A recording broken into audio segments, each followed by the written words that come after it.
ময়মনসিংহের সবচেয়ে জনপ্রিয় বেকারিগুলোর মধ্যে একটি রয়্যাল বেকারির জার্মান ব্রেড। এটা রুটি এবং কেকের কম্বিনেশনে তৈরি। শাখা গফরগাঁয়ে আছে, আমি গফরগাঁও থেকে নিছি। প্রাইস হচ্ছে 140 টাকা, ওজন 600 গ্রাম। উৎপাদন থেকে এর মেয়াদ থাকে 3 দিন।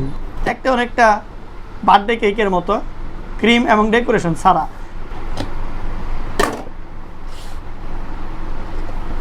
ঠিক আছে, যেরকম আপনারা যেরকম দেখতেছেন মুরব্বা দেওয়া আছে এবং উপরে কালো কিশমিশ দেওয়া, ভিতরে সফট।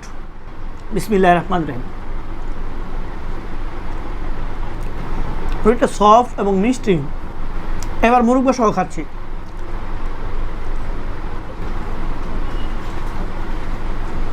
এখন মুরব্বা সহ খাবেন, মিষ্টি এবং রুটির মিষ্টি খুবই ভালো লাগবে খেতে।